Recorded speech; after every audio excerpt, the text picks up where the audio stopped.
Sloppy. I'm back, y'all. It's part 2 of the lesson. And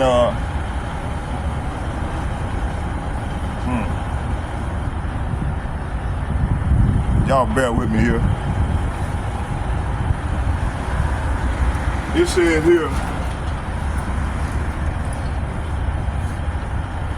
it said, woe to them that devise iniquity and work evil. Say what? Work evil. Like old girl said, no, this is my job. I'm doing my job. So your job, if the stuff that you doing, you think you doing right, and they set these guidelines up, but in actuality, it's a form of oppression. What they doing. So they saying fuck us, fuck me. I'm gonna continue to gain my paycheck, and at the same time, I'm gonna continue to oppress you because this is my job. And I'm the supervisor of my company, and this is my job. Okay. So when the Lord bring that judgment towards your ass, we don't want to hear that shit, and we're not gonna feel sorry for you. Okay? And then a lot of these women, they want a man to feel sorry for them when they get in a jail. But they not being held accountable for what they do. They not being held accountable. But the Lord gonna hold their ass accountable. Like last night I was watching a video in some part of Ohio, they found 3 women in a house, apartment, all dead, 3 of them. And it was a homicide. Somebody killed them women.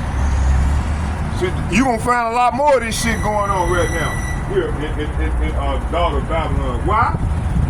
Let's read it again.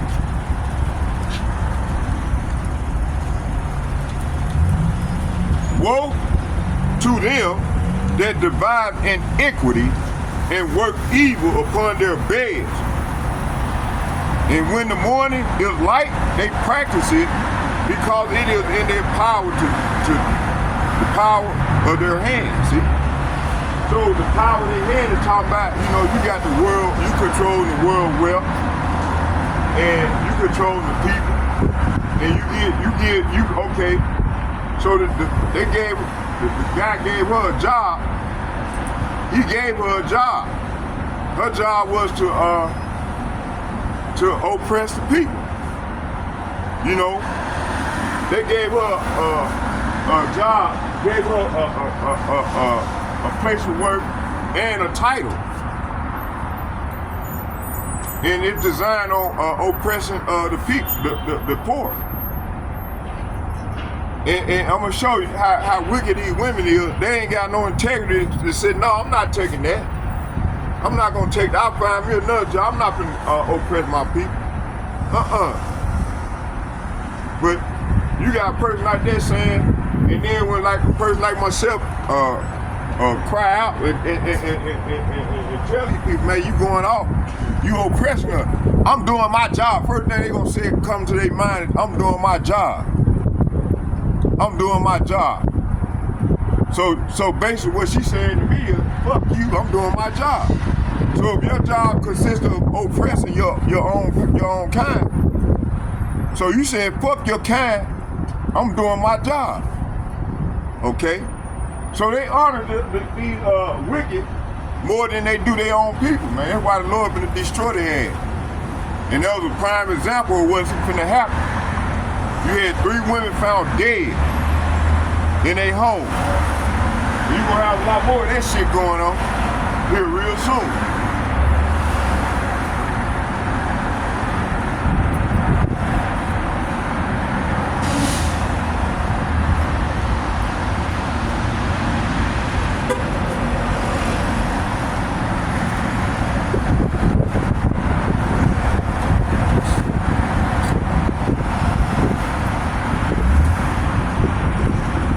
Go to Isaiah chapter 58, 5 verse 8.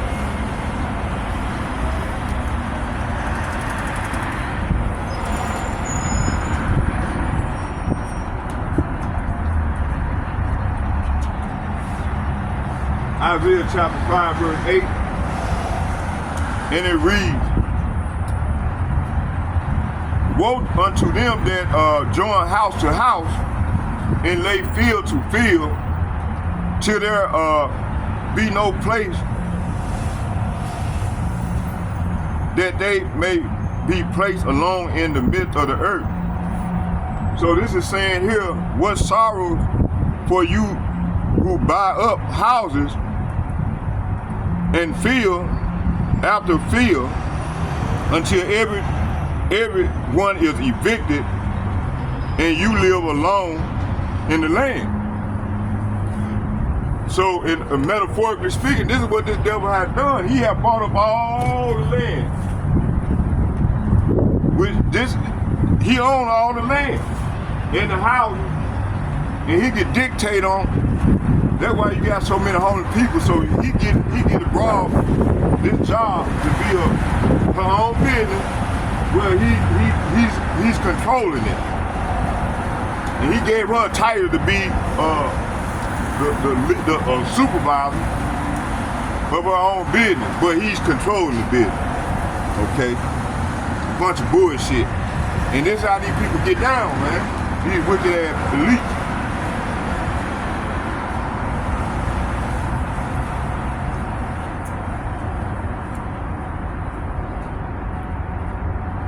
So it said until everyone is evicted and you live alone in the land. See?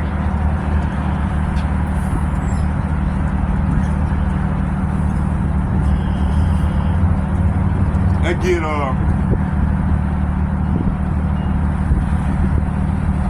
so this is talking about this is what Esau do. He had houses on houses. You know, this is what they do.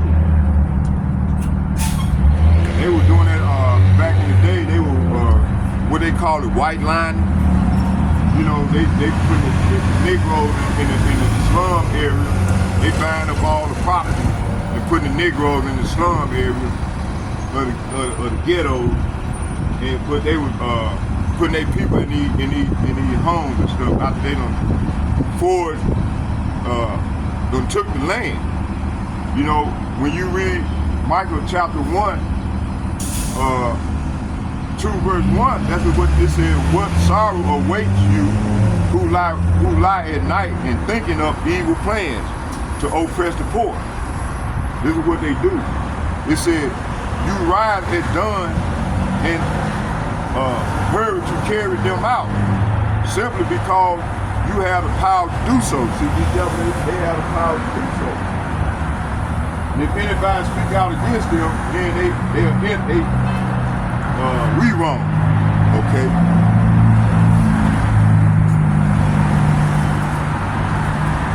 We wrong for calling the devil out.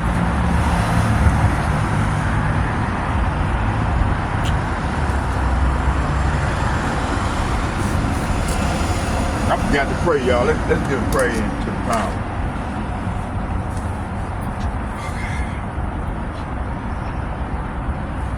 Barakatah Yahweh, Barakatah Yahweh Shai, Barakatah Yahweh, Barakatah Yahweh Shai. Call Lord Yahweh, Bahashem, Yahweh Shai, Bahashem, Rakakadah. All heavenly praise and honor and glory go to Yahweh and the beloved Son, Yahweh Shai. Thank you, Heavenly Father, for giving me the opportunity to come out and make my body a living sacrifice and to bring forth good works in truth and sincerity, in truth. In Yahweh Shai, my Shai, name I pray. Hallelujah, hallelujah, hallelujah. Also, Heavenly Father, please send the holy angels to watch over, start with the elder apostles and bishops and the like-minded men on down as myself, to watch over us while we out prophesying in thy name. In truth, sincere, I pray. Okay, let's go. All right. Let's go back to 2nd Ezra before we go into this thing.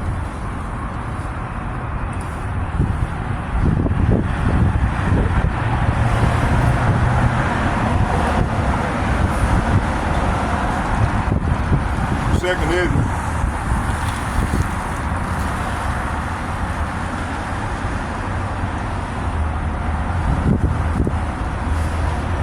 Second Ezra chapter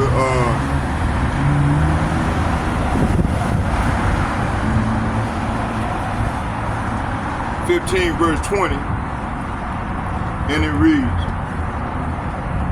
it says, Yahweh Ba'Shem Yahushua says, I am calling together all the kings of the earth from the north and the south and the east and the west to restore what they have taken. I will pay them back with the same harsh treatment that they have given to my chosen people. See, they're talking about the Negroes, the Latinos, and the Native Americans, along with these speckled birds. The Lord said, I will use my power, and there will be no mercy for the sinner. See, so the Lord ain't gonna, hey, oh girl ain't showing no mercy, and people like her is not showing any mercy. So the Lord ain't gonna show no mercy toward them. Right now, cause ain't nothing touch them in any kind of way, they can still talk shit. But that's about to soon stop. Okay? It says, I will pay them back with the same harsh treatment that they have given to my chosen people, right?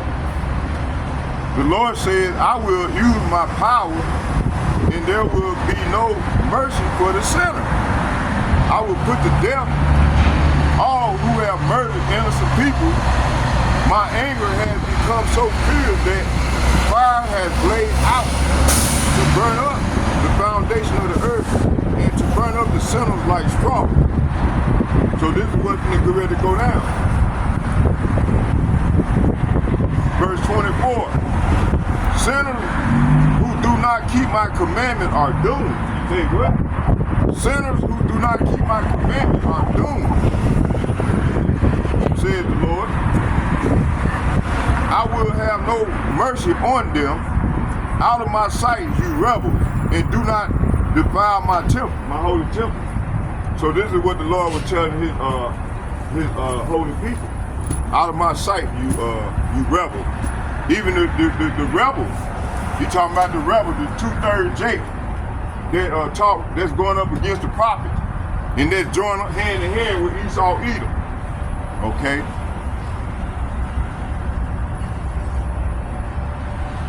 Let's go into Second Ezra chapter 26 through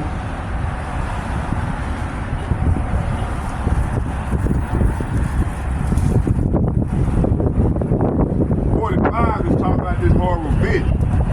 It's going into the horrible vision that Ezra had. It says, Yahweh Ba'Shem Yahushua is aware of all those who sin against him, and he will hand them over to death and destruction. Verse 27, terrible disasters have already come upon them, come upon the world, and there is no escape. You have sinned against God, and he will not rescue you. Talking about 2/3 of our people is joined unto the devil. It said, then in the east you will suddenly see a fearsome sight. Arab armies, say what? Arab armies, say what? Arab armies with many chariots will advance like dragons. As soon as they start out, the sound of their hissing will spread across the world and bring fear and trembling everywhere. I mean, to everyone who hears it. The Carmanians will come out of the forest in fierce rage, like wild boars, advancing in full strength to attack the dragon with their tusks, and they will tear up a large part of Syria. Verse 31, but the dragons will unite their forces and regain their former strength and win the victory. They will turn and pursue the wild boar. They're talking about the wild boar is another form of the Roman Empire. At once, all these countries was subservient to Rome. That's why they call them the wild boar. So go to I think it's Psalm chapter 80. I think it's 80. Psalm chapter 80, verse 13. Talk about the wild boars, about the Rome, all these countries, Moab, all these countries that were joined unto the Roman Empire in the ancient days, in the days of old. And so everything that happened back then gonna happen now. That's Ecclesiastes. The first chapter, I think, is verse 9, chapter 1, verse 9.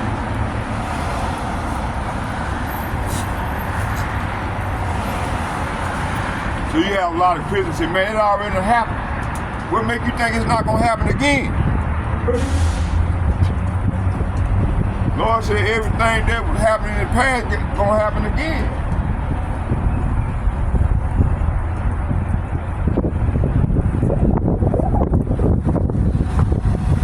Matter of fact, since I mentioned it,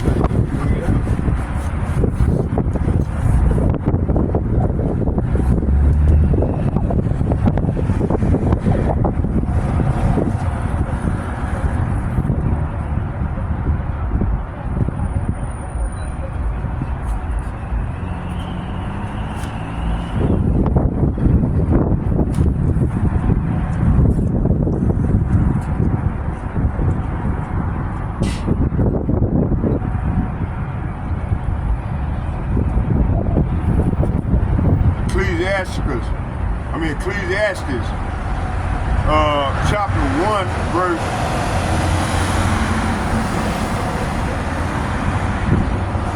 8. Let's start here. Ecclesiastes chapter 1, verse 4, and it reads,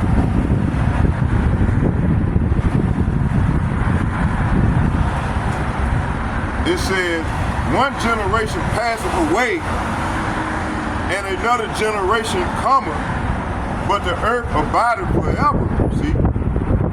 So this is saying generations come and generations go, but the earth never changes. See? Let's jump down.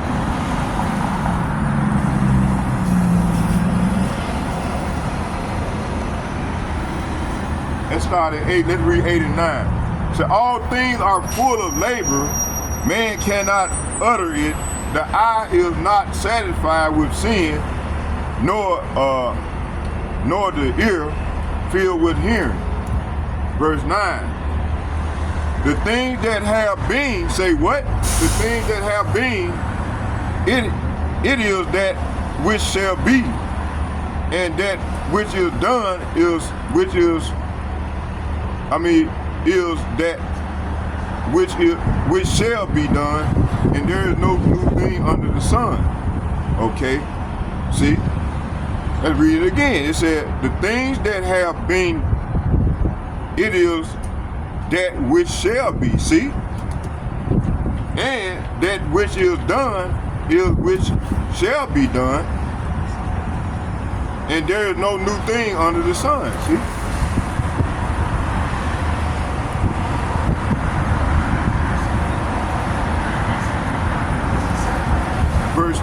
Ecclesiastes chapter 1, verse 10.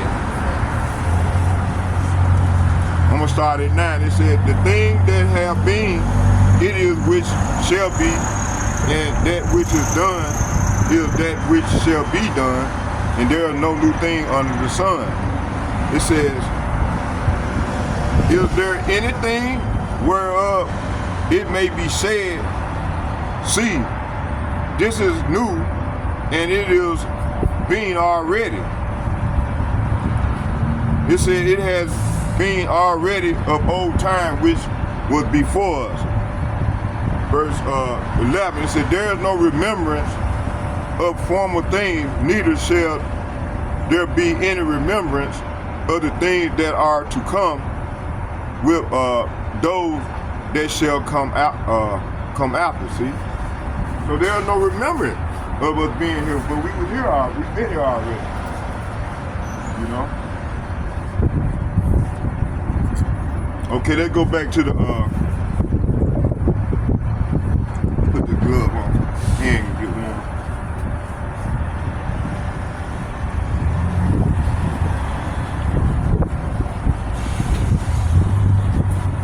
All right, what was it?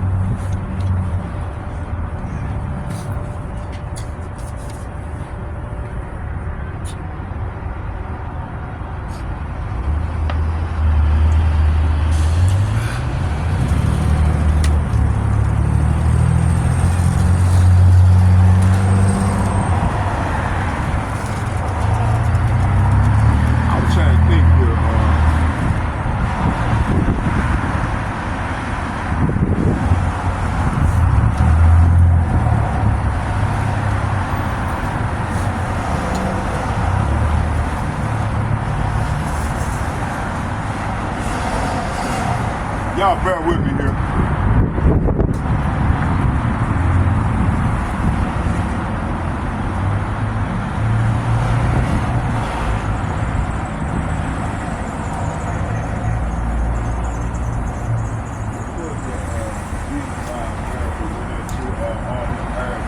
Back in the 90s, in the early 2000s.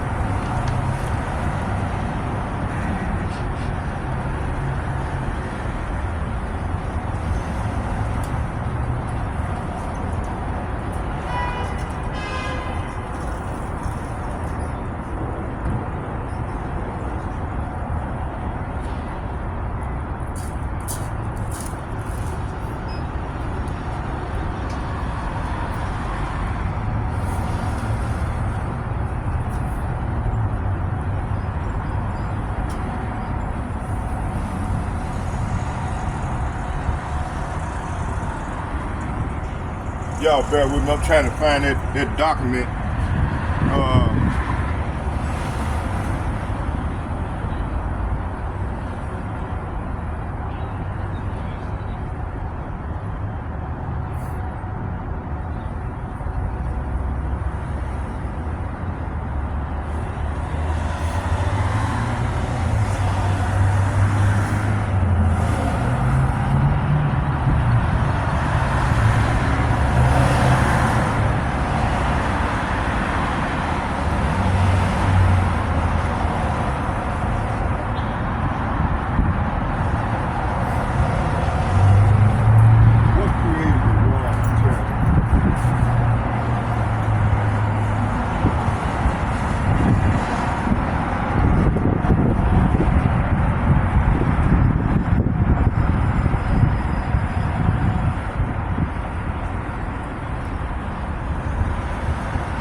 Okay, hey, this is what happened, y'all. Okay, I found, I think I got some, it said the War on Terror, also known as Global War on Terrorism, GWOT, was created in a response to the terrorist attack on September 11, 2001. Okay. So that's like Brother Malcolm, Shalom, brother.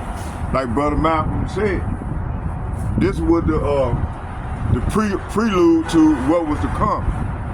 And within a 20 years, a 30 year span, this war on terror have let's go back and get it again. This is what the format that needs to create a problem and then create a solution. Okay, they were the one setting it up for them two financial institutions to come down, and then that was to give them a reason to attack all these Arab countries in the name of war on terrorism. Okay, let's read. Let's go into this here. This is gonna be the topic right here for tonight.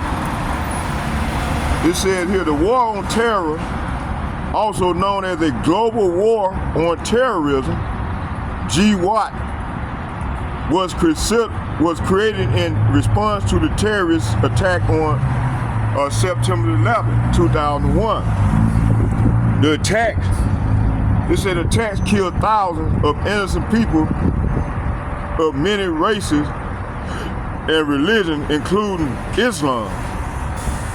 Response: the United States launches a global military campaign to counter terrorism.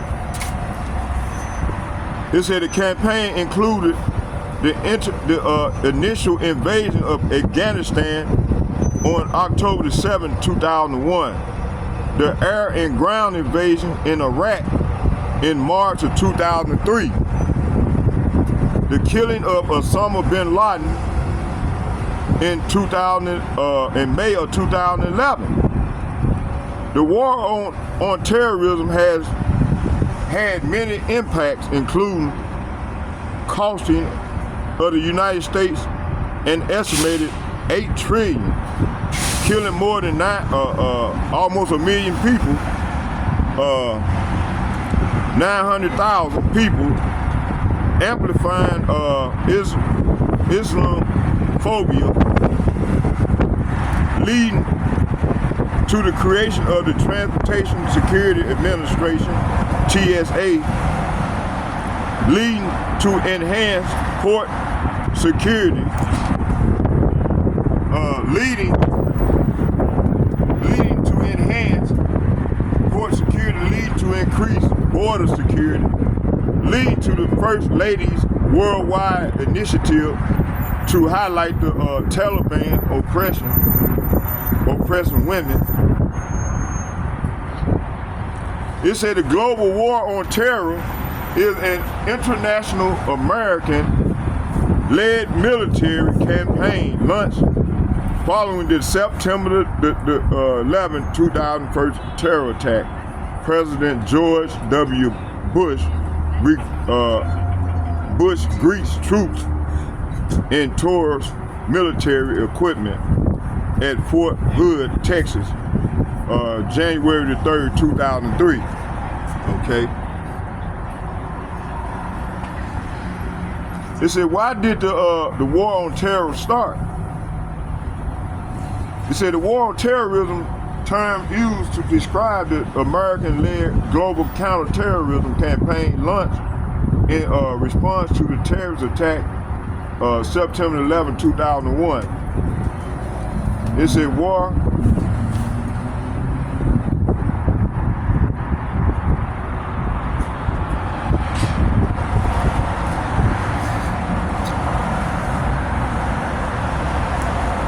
It said the Afghanistan war on terrorism, anti-Taliban fighting, observing U.S. bombing of cave sanctuaries of the Al-Qaeda terrorist organization in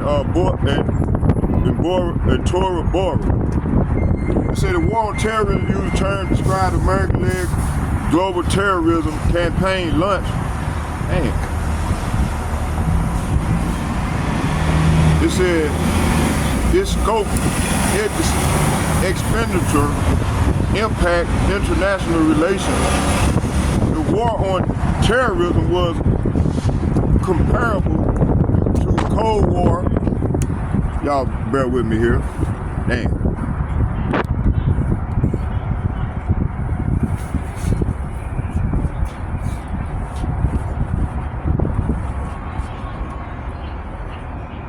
Scope, expenditure, and impact of international relations. The war on terrorism was comparable to the Cold War. It was extended to represent the new phase of global political and relations, and has had important consequences for security and human rights, international law, and governance. The war on terrorism was a multi-dimensional campaign of almost limitless scope. The military dimension involved major wars in Afghanistan, Iraq, and Yemen. Elsewhere, large-scale military assistance programs for cooperative regime and major increase in military expenditures.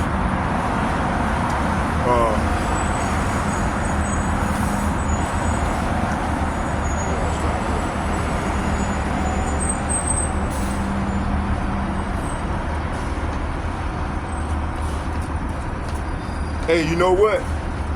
Hold that thought. You know what? I'm gonna bring out a few more scriptures, y'all. And man, I want to go in the house.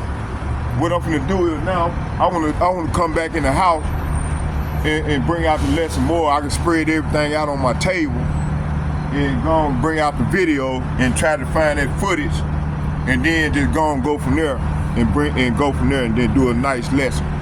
So the spirit jumping on me right now to go and do that. To go home and sit and continue with the lesson in the house. And that's what I'm gonna do. So, hey, I hope y'all, let me bring out a couple more precepts. And that's where we're gonna go.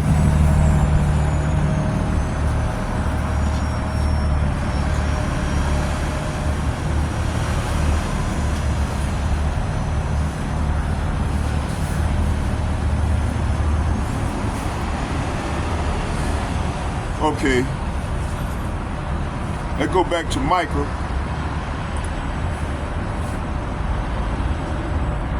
How you doing? Let's go back to Micah.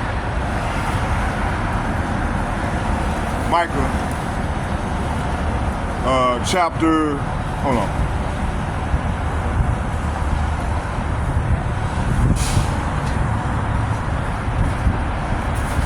Micah chapter,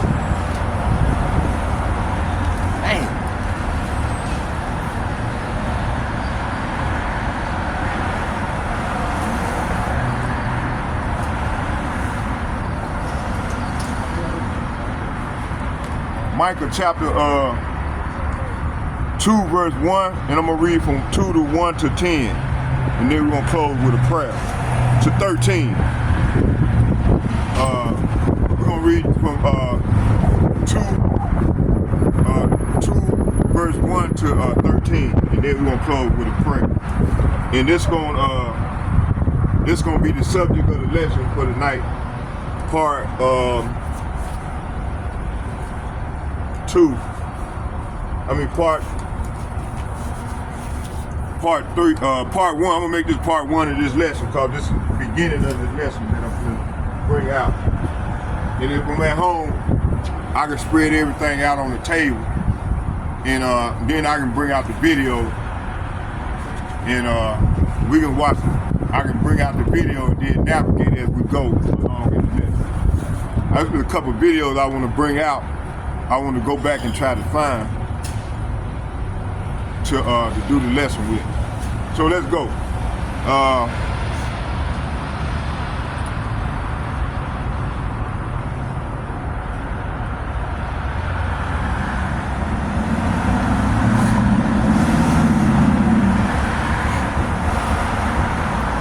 me see here. See, look at it. Micah chapter 2 verse 1 popped up on me. Shit.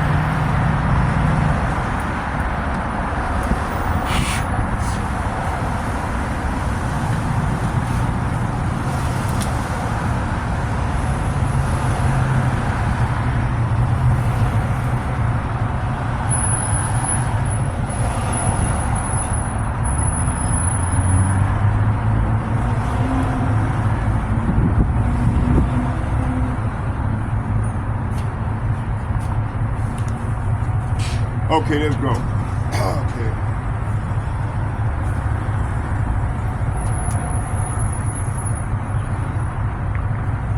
Micah chapter 2, verse 1 through 5. And it reads, "Woe to them that devise iniquity and work evil upon their beds, when the morning is light they practice it because it is in their power, the power of their hand. Verse 2, they covet fields, talking about Esau, Edom, in America and they allies. This is what they have done in the last, 40 years? And more, longer than that. It said, and they covet fields and take them by violence, and houses and take away. So they oppress a man a man and his house, even a man and his heritage. See? Okay? This is what they done to us. Negro 1900 Native American. Along these specklebirds. Verse 3.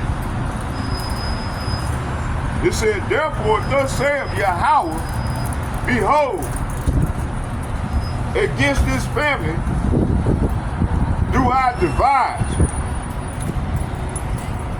an evil from which they it said, let me start back from the top. It said, therefore thus saith Yahweh, behold, against this family do I devise an evil from which ye shall not remove your necks, neither shall ye go haughtily, for this time is evil. That's why you got all this evil going on in the earth right now, because of this devil. Okay? Verse 4, in that day shall one take up a parable. So one will take up a parable against Esau, Edom, and these heathen nations. And also 2/3 of our people that join unto this devil. It said, in that day shall one take up a parable against you and lament with a doleful lamentation and say, we be utterly spoiled. He have changed the portions of my people. How have he removed it from me, turning away? He have divided our fields. See? Verse 5. Therefore, thou shalt have none that shall cast a cord by lot in the congregation of Yahweh. Verse 6. Prophesy, it said prophesy ye not. Say, it says say they to them that prophesy, they shall not prophesy to them that they shall not take shame. See? And this is what they said. And then they get to complain when we call them out. That we're a hate group. Man, our Lord hates these devils, man. What the hell you talking about? And we think like our Father. Our Father hate these people, man. So why should we hate them? You see? That's why all the evil going on in the earth right now because of this man.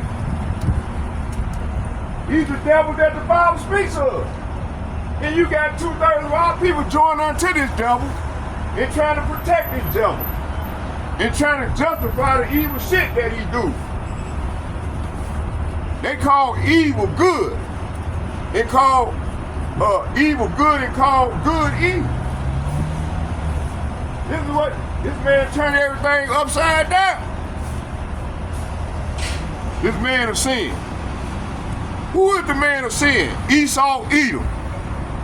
He's the wicked seed. Okay? In that order. I ain't scared to tell who this man is. Shit.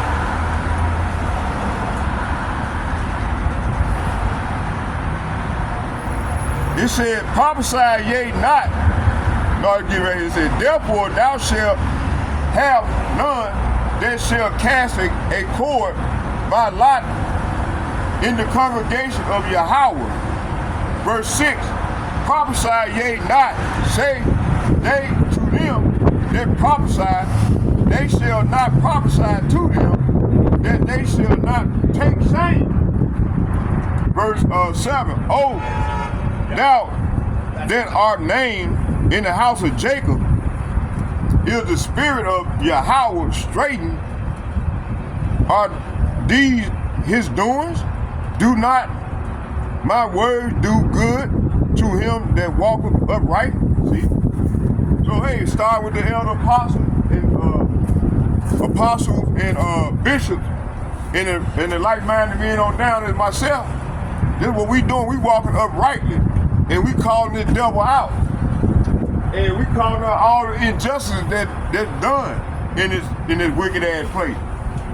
While 2/3 of our people join unto this devil and continue to help this devil to oppress the Lord's people, and think the Lord gonna forgive them and gonna show them some mercy when he get ready, which he already started visiting this place. And he's not gonna show them any mercy neither. They got to pay for what this devil has done to us.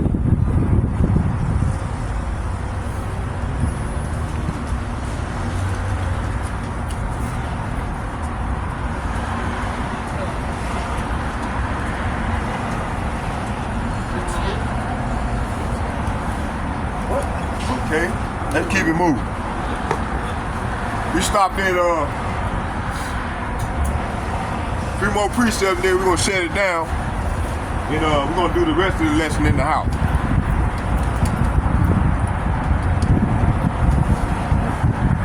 It says here, verse 8, even of late, my people is risen up as an enemy, and ye pull off the robe with the garment from them that pass by securely, as men averse from war. Verse 9, the woman, it said, the woman of my people have yet cast out from their pleasant house, from their children have ye taken away my glory forever. See, this is what's going on. And this is talking about, matter of fact, it said, you have evicted women from their pleasant home and forever stripped their children of all that God would have given them, would give them.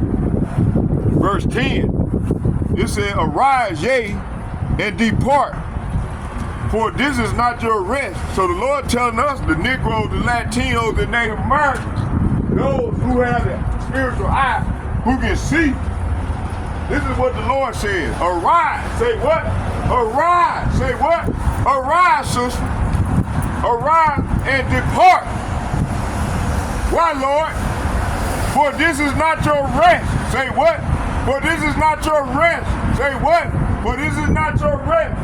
If you're a Negro, Latino, or Native American, or in the purple word, the Lord said this is not your rest.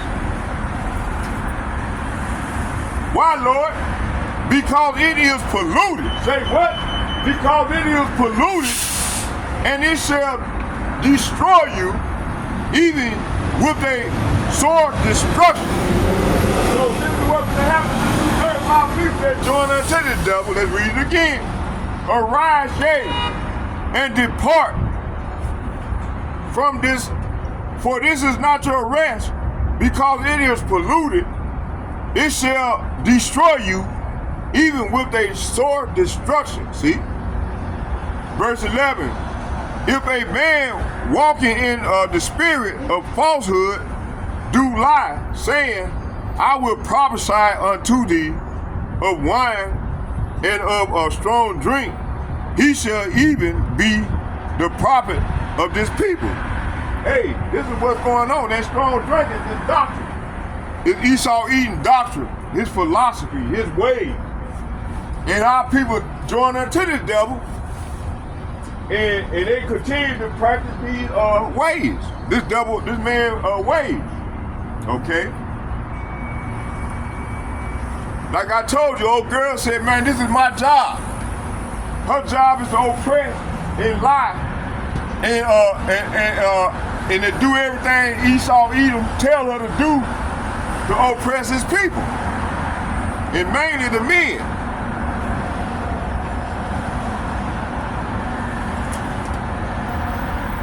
If a man It said, if a man walking in the spirit of falsehood, talking about if a man or woman walking in the spirit of falsehood,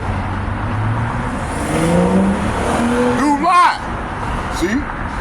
Saying, I will prophesy unto thee of wine and strong drink.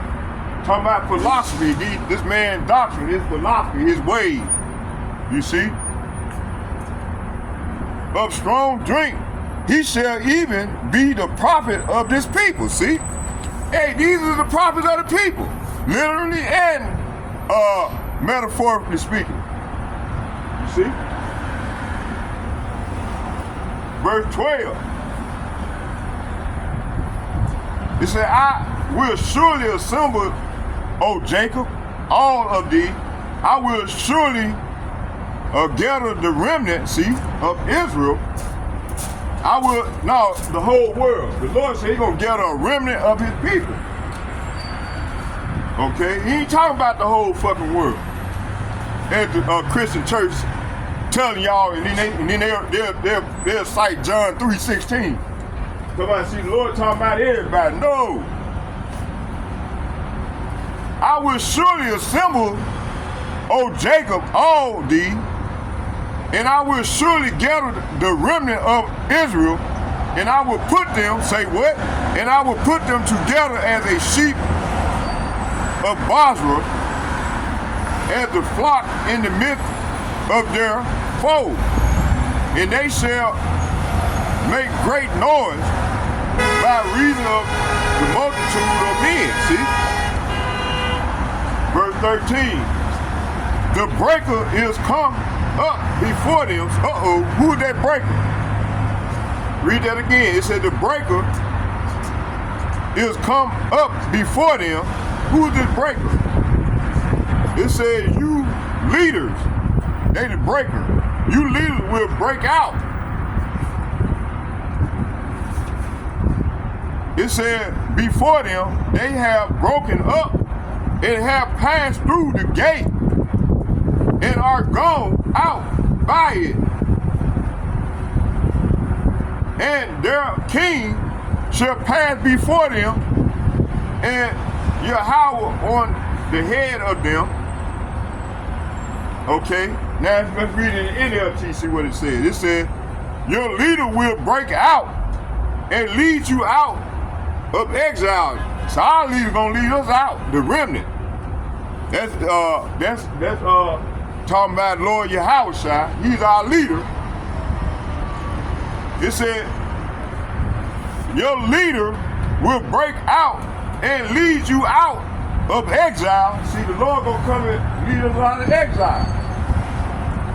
And out through the gates of the enemy's cities back to your own land. See, this is what the Lord's gonna do for the remnant of his people. Your king, say what? Your king, say what? Your king will lead you. The Lord himself will guide you. See? So with all that being said, I hope you all was edified. And like I said, when we get home, we're going to do part 2 of the lesson. So with all that being said, get a prayer into the power. Barakatah Yahweh, Barakatah Yahweh Shai, Barakatah Yahweh, Barakatah Yahweh Shai. Call Allah Yahweh, Bahashem Yahweh Shai, Bahashem Rakah Kadash. Shalom. And second foremost, I'd like to give a double shout, double honor to all the elder apostles from GMS who rule well, and men of valor who rule well as well. And may Yahweh Bahashem Yahweh Shai bless the elder bishops and apostles, and from there, like-minded men on down as we go further off into the great tribulation. In Yahweh Shai Mashiach name, I pray. Hallelujah, hallelujah, hallelujah. Amen, amen, amen. I'm out of here. Shalom.